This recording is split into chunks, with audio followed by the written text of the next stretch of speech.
et bienvenue encore dans une nouvelle semaine avec moi. J'espère que je ne vous ai pas trop manqué. So, yeah. J'aimerais tout d'abord vous remercier pour votre soutien sur ce vlog.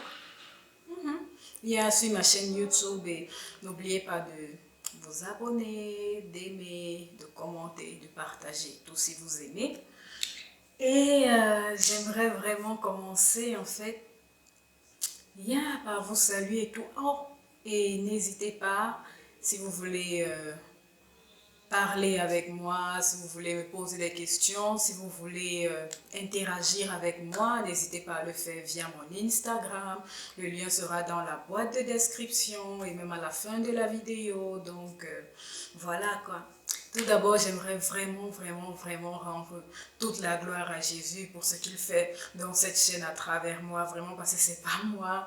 Vous pouvez pas savoir à quel point parfois je suis juste à bout, mais vraiment, il fait vraiment de grandes choses et tout. Et voilà quoi. Alors, le thème d'aujourd'hui, c'est Chrétien 101.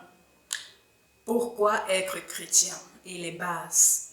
En fait, ici, on va juste parler de qui est Jésus, pourquoi on a besoin de Jésus, qu'est-ce que Jésus a fait pour moi, et le salut, et bisous.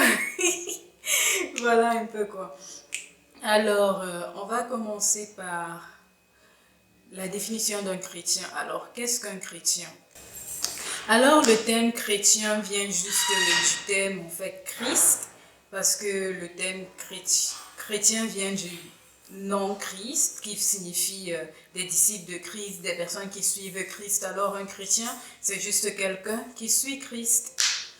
Alors, pourquoi avons-nous besoin de Christ?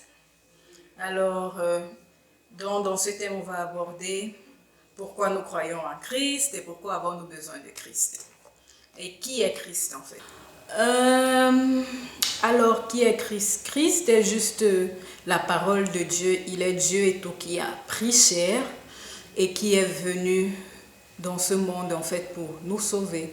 C'est vrai que c'est un peu, les gens diront que ok, ce terme et tout ça et tout, c'est un peu fou en fait, mais parfois et tout, il faut un peu être fou pour comprendre les choses de Dieu ou même pour pouvoir marcher dedans.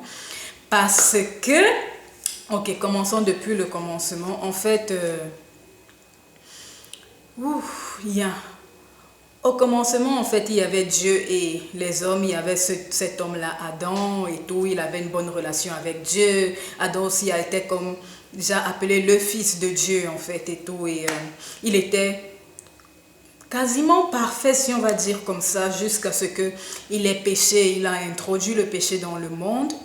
Et après avoir introduit le péché dans le monde et tout, le Seigneur, ce péché-là a mis une séparation entre nous et Dieu. Et voilà maintenant pourquoi il devait avoir comme quelque chose pour rétablir en fait cette connexion-là entre nous et Dieu. Et avant et tout, le Seigneur acceptait, en fait, les gens faisaient des sacrifices, ils versaient du sang des animaux et tout, comme pour pardonner les péchés. Jusqu'à un certain point où le Seigneur a dit, ces sacrifices-là, en fait, ce sang d'animaux ne me plaît pas. Ça ne me plaît pas, je suis plus satisfait par ça. Il faut quelque chose qui est vraiment du poids, tu vois, qui est vraiment lourd, qui est vraiment apte en fait à remettre en fait cette relation-là à sa place, si je vais dire ça comme ça. Et voilà pourquoi Jésus est venu, parce que son sang était assez pur, son sang était assez saint, son sang avait vraiment été digne en fait pour rétablir en fait cette connexion entre Dieu et nous. Et vraiment à travers ce sacrifice-là, beaucoup d'autres choses et tout sont venues comme la grâce, on a eu des dons spirituels, on a eu énormément de choses et tout en Jésus-Christ. Voilà pourquoi on a besoin de lui. Ça, c'était juste un petit résumé pour ne pas vraiment entrer en profondeur.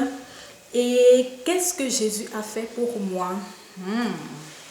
Alors, qu'est-ce que Jésus a fait pour moi?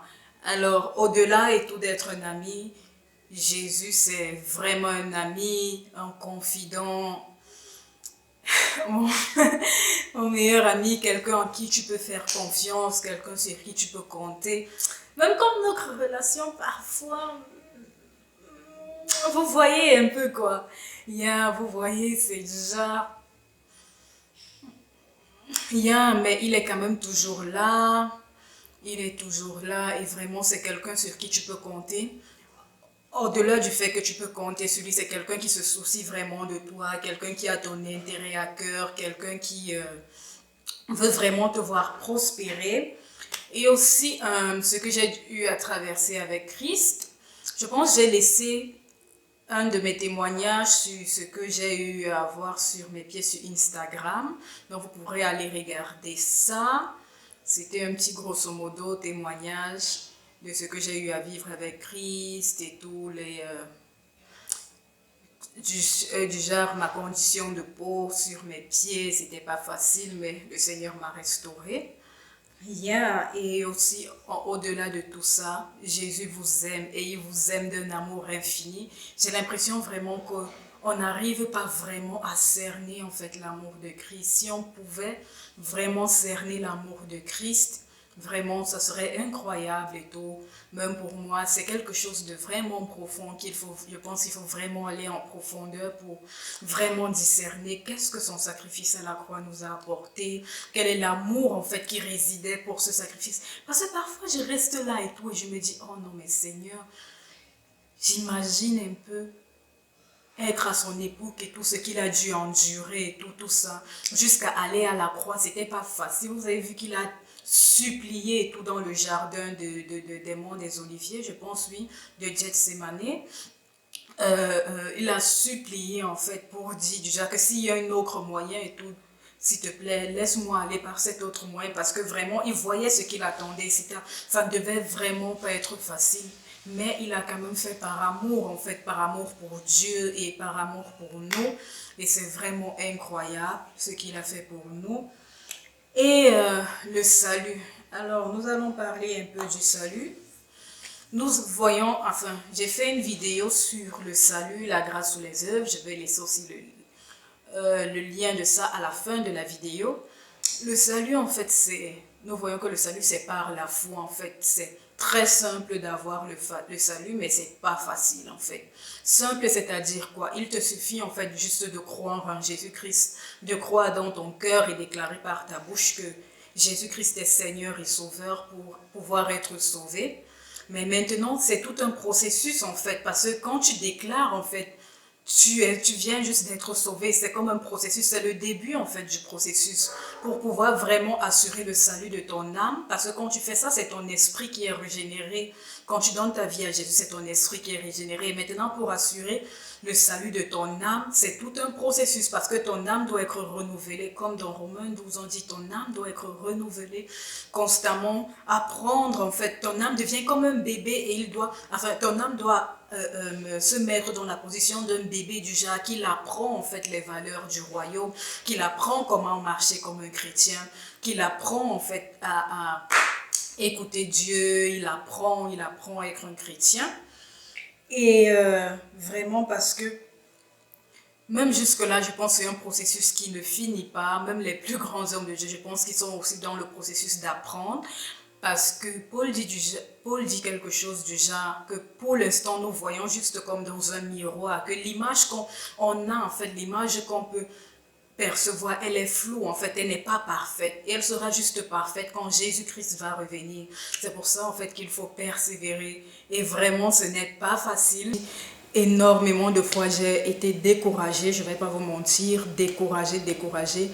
Mais vraiment, Jésus est venu vraiment me relever et vraiment, c'est quelqu'un qui dit vraiment que ce qu'il a commencé avec toi, il ne le finira pas parce que ton salut, en fait, est plus important pour Jésus qu'il l'est pour toi. Parce que s'il est venu pour toi, imagine, si quelqu'un donne sa vie pour toi, ça veut dire que tu es important pour la personne, tu vois, que tu es important pour la personne, que tu comptes pour la personne, en fait.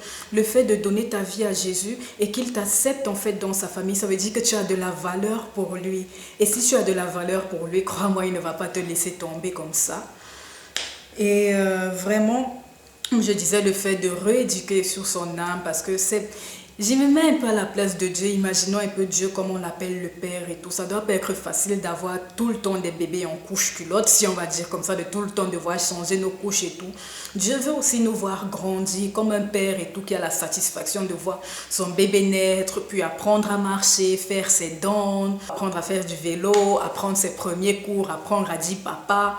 Il veut aussi de la même manière que nous puissions grandir spirituellement, parce que c'est pas plaisant en fait de pouvoir toujours être bébé spirituel. Et les bébés, ils n'héritent pas en fait, les enfants n'héritent pas, ce sont les fils qui héritent. Ce sont des grandes personnes matures qui héritent en fait. Et voilà quoi. Et c'est vraiment, ce n'est pas facile si on vous le dit. C'est pour ça que moi j'aime vraiment Jésus, parce que même quand il parlait à ses disciples, il ne vendait pas un rêve et tout de la chrétienté, que quand vous allez devenir chrétien, ça va être super facile, votre vie va s'améliorer. Tout c'est que quand tu es chrétien, tu as l'avantage maintenant de ne plus être seul, d'avoir Dieu lui-même qui marche avec toi.